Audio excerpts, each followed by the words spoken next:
जवानी पर लागल बदाग सोची सोची भीतरी जलता आग तोरा जवानी पर लागल बदाग सोची सोची भीतरी जलता आग काका छुआइले है बाड़े कुंवर में कवना खानदान से सुनो अब का करब पियो नैहर के बतिया जान के दान को दिल रही होई हो पंडितान के दान को दिल रही होई हो पंडितान के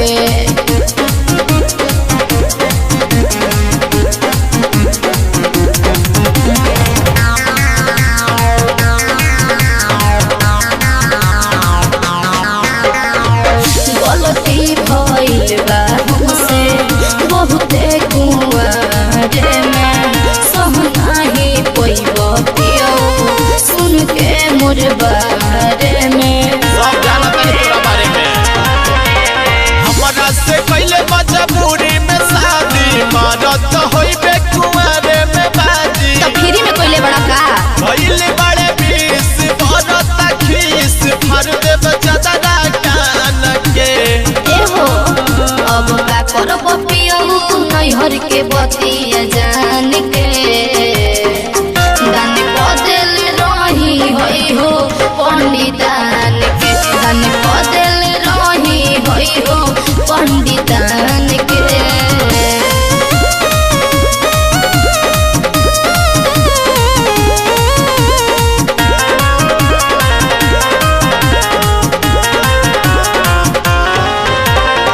सब खेला खेलले बानी विष्णु विशाल से हो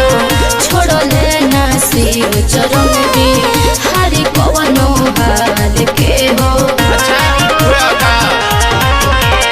दूस ले बात तोर बुझ के जिलेबी लागत होइबे कुंवारे में हेबी अरे वो तो अभियो बानी ते कटले जानी हम फसल बानी शादी के बंधन बांध के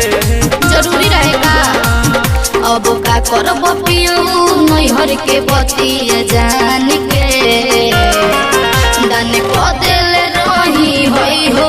पंडितान के दान को दिल रही होई हो पंडितान के बुझला।